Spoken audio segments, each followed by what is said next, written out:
குர்ஆன் அப்படின்னு சொன்னாலே ரம்ஜான் மாசம் குர்ஆன் தான். அல்லாஹ் தஆலா குர்ஆன்ல சொல்றான், ஷஹ்ரு ரமலான் அல்லதி உன்சில ஃபீஹில் குர்ஆன். ரம்ஜான் மாதம் இருக்கிறது, அது எப்படிப்பட்டது என்றால் குர்ஆன் அதுதான் இறக்கப்பட்டது அப்படின்னு அல்லாஹ் தஆலா சொல்றான். ரம்ஜான் மாசம் சொன்னாலே அதுக்கு அறிமுகம் அல்லாஹ் என்ன சொல்றான், குர்ஆன் இறக்கப்பட்ட மாதம் அப்படின்னு சொல்றான். இப்ப குர்ஆன் இறக்கப்பட்ட மாதம், குர்ஆனுக்கு நம்ம முக்கியத்துவம் கொடுத்து முழு குர்ஆனை தராவிகளை கேட்கணும்னு சொல்லி என்ன செய்யறோம், நாம அதுக்கான முக்கியத்துவம் கொடுத்து நம்ம கேட்கிறோம். இந்த குர்ஆனுக்கு நம்ம செய்ய வேண்டிய 5 கடமைகள் இருக்குது, அதை ஞாபகம் வச்சுக்கொள்ளுங்க.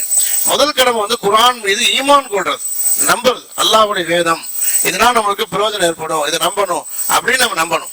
குர்ஆனுக்கு ஒரு தனி பவர் இருக்குது. ஏன்னா நம்ம சாதாரண மனிதர்களுடைய வார்த்தைகளுக்கு பேச்சுக்களுக்கு எவ்வளவு சக்தி இருக்கோ அதை விட பன்மடங்கு சக்தி அல்லாஹ்வுடைய வார்த்தையான குர்ஆனுக்கு இருக்குது. குர்ஆனுக்கு ஒரு பேர் என்னங்க, கலாமுல்லாஹ், அல்லாஹ்வுடைய வார்த்தைன்னு அர்த்தம். ஹஜ்ரத் அலி ரலியல்லாஹு தஆலா சொல்லுவாங்க, நீங்க அல்லாஹ்ட்ட பேசணும்னு நினைச்சா அல்லாஹ்வுக்கு தக்பீர் கட்டி தொழுகையில் நின்றுங்க. நீங்க அல்லாஹ்ட்ட பேசிட்டே இருக்கீங்க. அல்லாஹ் உங்கள்ட்ட பேசணும்னு நினைச்சானா குர்ஆன் ஓதுங்க. அல்லாஹ்ட்ட பேசிட்டே இருப்பான், அல்லாஹ் உங்கள்ட்ட பேசிட்டே இருப்பான். ஏன்னா அல்லாஹ்வுடைய வார்த்தை குர்ஆன். அதனால குர்ஆன் வந்து சாதாரண விஷயம் இல்லை. அஷ்ரஃப் அலி தானவி ரஹ்மத்துல்லாஹி அலைஹின்னு சொல்லி வடநாட்டில் ஒரு பெரிய தேவபந்துடைய ஆலிம் இருந்தாங்க. அவங்கள்ட்ட ஒருத்தர் வந்து ஒரு சந்தேகம் கேட்டார். ஹஜ்ரத், எனக்கு நம்மளால ஒரு சந்தேகம், இப்போ நம்ம தலைவலி காய்ச்சல் இந்த மாதிரி உடம்பு சரியில்லைன்னு சொன்னா டாக்டர்கிட்ட போறோம், அவர் ஊசி போடுறாரு, மாத்திரை கொடுக்குறாரு, அதை சாப்பிட்டா வயிற்றுக்குள்ள உடம்புக்குள்ள அந்த மருந்து போய் நோயை குணமாக்குது. உங்கள்கிட்ட வந்தா நீங்க அல்ஹம் சூரா, இந்த சூரா ஆயத்து குர்சில ஓதி இன்னும் ஊதி விடுறீங்க, உடனே அப்படி சரியா போகுது. எனக்கு அது விளங்கவே மாட்டேங்குது. மாத்திரை மருந்து உள்ளுக்குள்ள போச்சுன்னா பரவாயில்ல, ஊதி விட்டு அப்படி சரியா போகுது அப்படின்னு.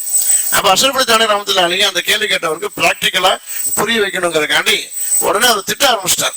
அந்த பையன் கொஞ்சம் வசதியான பையன், அவனை வந்து கண்ணியமா எல்லாரும் அணுகுவாங்க. அவனை பிடிச்சி, வேற உனக்கு அறிவு இருக்குதா, விளக்கம் இருக்குதா, என்னமா நீ கேள்வி கேட்டுட்ட, பார்த்தா பெரிய மனசுமா இருக்கு, அப்படி இப்படின்னு சொல்லி ஏகப்பட்டு திட்ட ஆரம்பிச்சோன்னே அவருக்கு கொஞ்ச நேரத்துல அப்படியே வேத்து முகமெல்லாம் சிவந்து போயிருச்சு. யாரும் இப்படி சொல்ல மாட்டேன், இப்படி திட்டாரு நம்மளே அப்படின்னு சொல்லி அப்படியே வேத்து போய் முகமெல்லாம் சிவக்க ஆரம்பிச்சிருச்சு. ஒரு மாதிரி ஆயிட்டார். இவர் திட்டுறது நிப்பாட்டிட்டு, என்ன பாச்சு உனக்கு அப்படின்னு கேட்டார். இல்ல, நீங்க திடீர்னு திட்டுனீங்க, ஒண்ணுமே செய்யலையே, உனக்கு எப்படி வேத்து ஊத்துது, முகமெல்லாம் நிறம் மாறிடுச்சு. என்னுடைய சாதாரண வார்த்தையும் உன் உடல்ல இவ்வளவு பெரிய மாற்றத்தை ஏற்படுத்துன்னா அல்லாஹ்வுடைய வார்த்தையே மாற்றத்தை ஏற்படுத்தாது. குர்ஆன் ஆயத்துங்கிறது ஷிஃபா, அது ஓதி ஓதுனா எல்லா நோயும் சரியா போயிடும் அப்படின்னு அவங்க ஹஜ்ரத் அவங்க புரிய வச்சாங்க. ஆனா குர்ஆனுக்கு முதல் கடமை என்னன்னு சொன்னா குர்ஆன் மீது நம்புறது, ஈமான் கொள்றது. ரெண்டாவது குர்ஆனை ஓதணும். குர்ஆன் பரக்கத்துக்கு வச்சுக்கிறதுனால நமக்கு நன்மை கிடைக்காது, அது ஓதணும் கண்டிப்பா. மூணாவது குர்ஆனுடைய அர்த்தம் புரிஞ்சு கொள்ளணும். குர்ஆன் டெய்லி அல்ஹம் சூரா ஓதணும், தொழுகையில யாசீன் ஓதணும். என்ன யாசீன் எல்லாம் சொல்லியிருக்கிறான், அல்ஹம் சூரா என்ன சொல்லியிருக்கான் தெரிஞ்சாதான் நம்மளுக்கு அமல் செய்ய முடியும். அதனால அதனுடைய அர்த்தத்தை டெய்லி கொஞ்சம் கொஞ்சமாச்சு தெரிஞ்சுக்கணும். இப்ப செல்போன்லயே வருது, தர்ஜுமத்துல் குர்ஆன் இருக்குது, அப்ப நிறைய விஷயங்கள் இருக்கு. அர்த்தம் தெரிஞ்சுக்கொள்றது மூணாவது கடமை. நாலாவது அமல் செய்யணும். அர்த்தம் தெரிஞ்சுட்டோம்னா அது ஹலால் ஹராம் என்னென்ன இருக்குது, எப்படி இருக்கு அமல் செய்யணும். அஞ்சாவது குர்ஆனை மற்றவங்களுக்கு பரப்பணும். முடிஞ்ச வரை குர்ஆனுடைய தர்ஜுமாக்கள் மற்றவங்க கொடுக்கணும், மாற்று மதத்தை கொடுக்கணும். குர்ஆன் நமக்கு மட்டும் இல்லை, எல்லா மக்களுக்குள்ள பொதுவான ஒரு வேதம். ஆனா ஞாபகம் வச்சுக்கொள்ளுங்க, குர்ஆனுக்கு 5 கடமை. முதல் கடமை குர்ஆன் மீது நம்புறது, ஈமான் கொள்றது. ரெண்டாவது குர்ஆனை ஓதுறது. மூணாவது குர்ஆனுடைய அர்த்தம் நம்ம தெரிஞ்சு கொள்றது. நாலாவது குர்ஆன் படி அமல் செய்யறது. அஞ்சாவது குர்ஆனை மற்றவங்களுக்கு பரப்புறது. நம்மளுக்கு மட்டும் உள்ள வேதம் இல்லை, எல்லாத்துக்கும் சொல்லணும். அப்ப அந்த அடிப்படையில் குர்ஆனுடைய நம்பி இருக்க நம்மள ஈமான் கொண்டிருக்கோம்.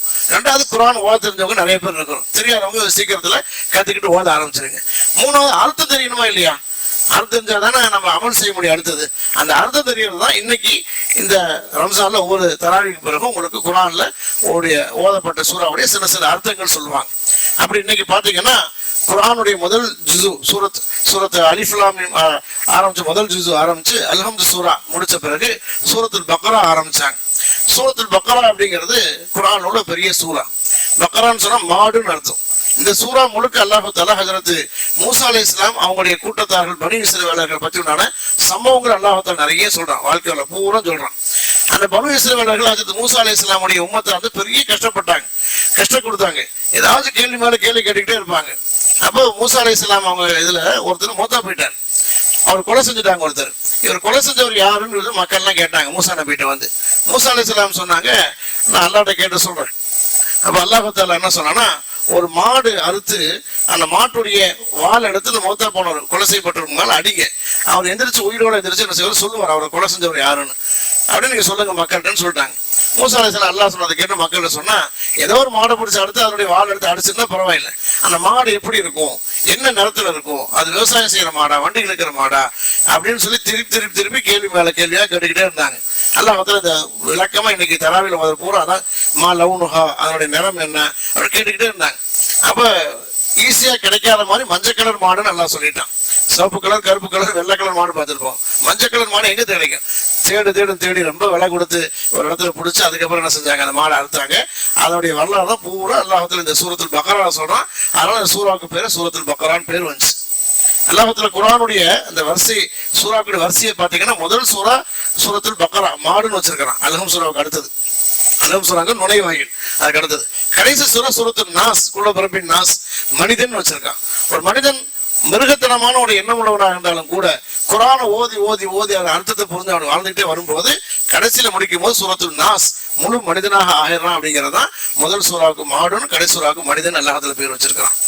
இந்த சூறால முக்கியமான ஒரு 4-5 விஷயங்கள் நம்ம தெரிஞ்சுக்க வேண்டியது இருக்குது. முதல் விஷயம் என்னன்னா, இந்த சூரத்துல் பக்ரா குர்ஆன்லயே பெரிய சூறா, 286 ஆயத்துக்கள் மொத்தம் இதுல இருக்குது. இது ஒரு பெரிய சிறப்பு.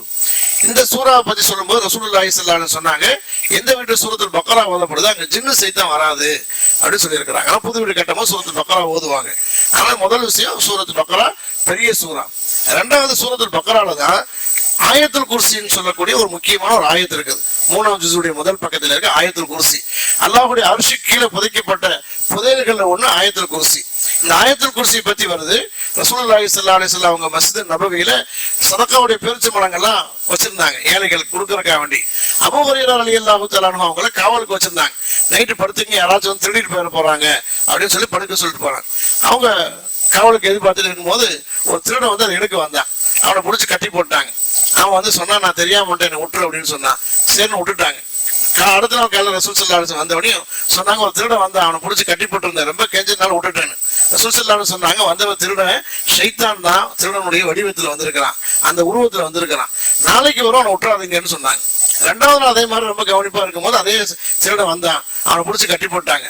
அவன் இன்னைக்கு பயங்கரமா எப்படியோ தெரியாம வந்துட்டேன், கடைசி டைம் நான் விட்டுரு, நான் வரவே மாட்டேன்னு சொல்லி ரொம்ப மன்றான்னா அபூ ஹுரைரா எல்லாம் இறக்கப்பட்டு விட்டுட்டாங்க. காலைல ஃபஜ்ர்ல வந்து ரசூல் ஸல்லல்லாஹு கேட்டாங்க, திருட வந்தா இன்னைக்கும் பிடிச்சி கட்டி போட்டிருந்தேன், ஆனாலும் வந்து ரொம்ப கெஞ்ச நாள் விட்டுட்டேன்னு சொல்லி.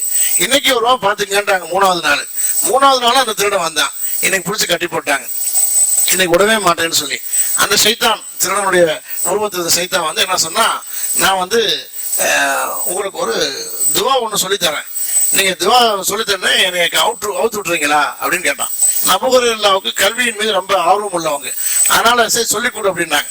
அப்ப சொன்னா அந்த சைத்தான், என்ன மாதிரி உள்ள சைத்தான்கள் வராம இருக்குன்னு சொன்னா, குர்ஆன் ஷரீஃப்ல ஒரு ஆயத்து இருக்குது. அந்த ஆயத்துக்கு வந்து ஆயத்துல் குர்சி, அல்லாஹுல் லா இலாஹ இல்லல்லாஹ் துவங்கக்கூடிய அந்த ஆயத். இதை ஓதனா அந்த இடத்துக்கு சைத்தான் வரமாட்டான் அப்படிங்கிற விஷயம் சொன்ன உடனே அவங்க அவுத்து விட்டுட்டாங்க. அந்த சைத்தான் போயிட்டான். ரசூல் ஸல்லல்லாஹு அலைஹி வஸல்லம் அடுத்த நாள் 3ஆவது நாள் காலையில் வந்து கேட்டாங்க, திருடன் என்ன செஞ்ச வந்தான் கட்டி போட்டிருந்தேன், கண்டிப்பா உங்களோட ஒப்படைக்கலான்னு இருந்தேன், கடைசியில வந்து ஒரு துவாவை சொல்லி கொடுத்தான், அதனால அவனை அவுத்து விட்டுட்டேன். என்ன துவா சொல்லி கொடுத்தான்? சைத்தான்கள் வராம இருக்கிறதுக்கு ஆயத்துல் குர்சி ஓதணும்னு சொல்லி கொடுத்தான். ரசூல் ஸல்லல்லாஹு அலைஹி வஸல்லம் சொன்னாங்க, வந்தவன் சைத்தான் தான், ஆனா அவன் சொல்லி கொடுத்த கல்வி சிறப்பானது, உண்மையானது, அவன் உண்மைதான் சொன்னான் அப்படின்னாங்க. ரெண்டு விஷயம் நம்ம விளங்கிக்கணும். கல்வி அது எந்த விதத்துல வந்தாலும் சரி, சைத்தான் சொல்லி கொடுத்திருந்தாலும் கல்விக்குன்னு ஒரு தனி மதிப்பு இருக்குது. ஒண்ணு அந்த சூரத்து அந்த ஆயத்துல் குர்சியை ஓதறனால சைத்தான் வரமாட்டான் அப்படிங்கிறத நம்ம தெரிஞ்சுக்கொள்றோம். அது இந்த சூரத்துல் பக்ரால இருக்கு. ரெண்டாவது விஷயம், பெரிய சூறா ஒண்ணு, அடுத்து இந்த சூரத்துல் பக்ரால ஆயத்துல் குர்சி இருக்குது. அடுத்து இதுல வந்து ஒரு பெரிய ஆயத்து இருக்கு, குர்ஆன்லயே பெரிய ஆயத்து. இதா ததாயந்தும் பிதைனின்னு சொல்லி ஒரு பக்கம் அந்த ஆயத்து வரும். நம்ம குல் ஹுவல்லாஹு அஹத்னால ஒரு ஆயத்து தான். இந்த ஆயத்து பாருங்க, இதா ததாயந்தும் பிதைன், நாளைக்கு தராவியத்தில் ஓதுவாங்க. சில குர்ஆன்ல 1.5 பக்கம் வரும்.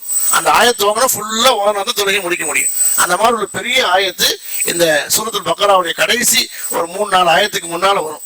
அந்த ஆயத்தும் இதுல இருக்குது. அதுல முழுக்க அல்லாஹ் தஆலா கடன் கொடுத்தா அதை எப்படி எழுதி வாங்கிக்கணும், கடன் கொடுக்கும்போது சாட்சி வச்சு கொள்ளணும், அதை எழுதி நம்ம கொடுக்கணும் யாருக்கா இருந்தாலும் அப்படிங்கிற அந்த இதை பத்தி விரிவா அல்லாஹ் தஆலா சொல்றான். நீங்க எல்லாரும் வீட்டுக்கு போய் அந்த இடத்த எடுத்து பாருங்க. சூரத்துல் பக்ராவுடைய 286 ஆயத்து இருக்குது. அதுல வந்து கிட்டத்தட்ட வந்து உங்களுக்கு ஒரு கடைசிக்கு 5 ஆயத்துக்கு முன்னால வரும். அந்த ஆயத்தோடைய இதா ததா என்று ஒரு பக்கம் ஃபுல்லா வரும். அதை எடுத்து அர்த்தத்தை படிச்சு பாருங்க. அடுத்து இன்னொரு விஷயம் நான் சொன்னேன், இந்த சூரத்துல் பக்ரால இருக்கக்கூடிய இன்னொன்னு, இந்த கடைசி இந்த பெரிய ஆயத்து இருக்கிற இதா ததா என்று அதுக்கு முன்னால ஒரு ஆயத்து வரும், வத்தக்கும் யோமல் துர்ஜஊன் அப்படின்னு நான் துவங்கக்கூடிய ஒரு ஆயத். இந்த ஆயத்தை குர்ஆன்ல இறங்க கடைசி ஆயத். ரசூலுல்லாஹி ஸல்லல்லாஹு அலைஹி வஸல்லம் மௌத்தாருக்கு 19 நாளைக்கு முன்பாக இறங்கின கடைசி ஆயத்து இதுதான். இதுக்கு பிறகு ரசூலுல்லாஹி எந்த ஆயத்து இறங்கல, நோயாளி வந்து ரசூல் ஸல்லல்லாஹு அலைஹி வஸல்லம் மௌத்தா போயிட்டாங்க. அந்த ஆயத்து இதுல வந்திருக்குது. அடுத்து இந்த ஆயத்துடைய சூறாவுடைய கடைசியில ஆமன ரசூலும் துவங்கக்கூடிய ஒரு சூறா இருக்குது, ஒரு ஆயத்து இருக்குது. ஆமன ரசூல் சூரத்துல் பக்ராவுடைய கடைசி 2 ஆயத்து. இது நம்ம தூங்குறதுக்கு கூட ஓதிட்டு படுக்கலாம். மனசில் வரக்கூடிய குழந்தைகள் பயந்துட்டாங்கன்னா இதை ஓதலாம். ரொம்ப நன்மைக்குரிய ஒரு சூறா, ஒரு ஆயத்து. ஆமன ரசூலும் துவங்கக்கூடிய இந்த 2 ஆயத்தோட இந்த சூறா முடியும். இதுவும் அந்த இருக்கு, நீங்க மனப்பாடம் பண்ணி தொழுகையில் நீங்க ஓதலாம். இமாம்கள் அதிகமா அதை ஓதுவாங்க. லாய் கொல்லி ஃபுல்லாக நப்சன் அப்படின்னு துவங்கக்கூடிய கடைசி ஆயத்து, அதுக்கு முன்னால் ஆயத்தும். அதே மாதிரி இந்த சூரத்துல் பக்ராவுடைய 1ஆம் ஜுஸுடைய கடைசி பக்கம் அப்படின்னு துவங்கக்கூடிய ஒரு ஆயத்து இருக்கு. இந்த ஆயத்துடைய சிறப்பு என்னன்னு சொன்னா, ஹஜரத் உஸ்மான் ரலியல்லாஹு தஆலா அன்ஹு 3வது கலீஃபா ரசூலுல்லாஹி ஸல்லல்லாஹு அலைஹி வஸல்லம் 2 மகளை திருமணம் முடிச்சவங்க. இவங்களுக்கு ஹஜரத் ரசூல் ஸல்லல்லாஹு அலைஹி சொன்னாங்க, நீங்க குர்ஆன் ஓதிட்டு இருக்கும்போது ஃபஸயக்ஃபீகுஹுமுல்லாஹு அப்படின்னு இந்த ஆயத்து ஓதும்போது நீங்க கொல்லப்படுவீங்க அப்படின்னு சொல்லியிருந்தாங்க. 1ஆம் ஜுஸுடைய கடைசி பக்கம் இருக்கும், ஃபஸயக்ஃபீகுஹுமுல்லாஹு துவங்கக்கூடிய இந்த ஆயத்து. இந்த ஆயத்து ஓதும்போது நீங்க கொல்லப்படுவீங்கன்னு சொல்லியிருந்தாங்க. அதனால ஹஜரத் உஸ்மான் ரலியல்லாஹு அதிகமா குர்ஆன் ஓதிட்டே இருப்பாங்க. இந்த ஆயத்து வந்துச்சுன்னா திரும்பி பார்ப்பாங்க, நம்ம கொள்றவங்க யாராச்சும் இருக்காங்களான்ட்டு. இப்படியே ஓதிக்கிட்டே இருந்தாங்க. கடைசி நாள் அவங்க ரசூல் ஸல்லல்லாஹு அலைஹி வஸல்லம் மௌத்தாகி அபூபக்கர் உமருடைய ஹிலாஃபத்துல முடிஞ்சு உஸ்மான் ரலியல்லாஹு கலீஃபா ஆகும்போது கிட்டத்தட்ட 12 வருஷம் ஆட்சி செஞ்சாங்க உஸ்மான் ரலியல்லாஹு. முதல் 6 வருஷம் முழுமையான அமைதியா இருந்துச்சு, உலகம் பூரா நிறைய இடத்துல இஸ்லாம் பரவுச்சு. கடைசி 2வது 6 வருஷம் நிறைய குழப்பங்கள் வந்து கடைசியில் ஒரு வீட்டிலேயே இவரை வந்து சிறை வச்சுட்டாங்க, அவங்கள அவங்க மனைவி மட்டும். அப்போ அவங்க குர்ஆன் ஓதிட்டு இருக்காங்க. கரெக்டா எக்ஃபீகுஹுமுல்லாஹ்னு 1ஆம் ஜுஸுடைய கடைசி பக்கம் ஓதும் போது ஒருத்தர் வந்து வெட்டி அவங்களுடைய தலை விழுந்து அந்த ரத்தம் அப்படியே அந்த குர்ஆன் எக்ஃபீகுஹுமுல்லாஹ் ஆயத்து மேலே அது பட்டுருச்சு. அந்த குர்ஆன் பிரதி இன்னைக்கு வரைக்கும் எகிப்துடைய மியூசியத்தில் வச்சிருக்கிறாங்க. அந்த குர்ஆன் அவங்க ஓதும் போது அந்த ரத்தம் பட்ட ஆயத்து அதை வச்சிருக்கிறாங்க இப்போ வரைக்கும். அதுவும் இந்த சூரத்துல் பக்ரால வந்து இருக்குது. இந்த மாதிரி ஏகப்பட்ட விஷயங்கள் சூரத்துல் பக்ரால இருக்குது. அதனால நீங்க வந்து ஃப்ரீயா இருக்கும்போது வீட்டுல தர்ஜுமத்துல் குர்ஆன் எடுத்து நீங்க அதனுடைய அர்த்தங்கள் கொஞ்சம் படிச்சு பாருங்க. அல்லாஹ் தஆலா கேட்டதனுடைய அமல் செய்யக்கூடிய பாக்கியத்தை தந்துள்வானாக.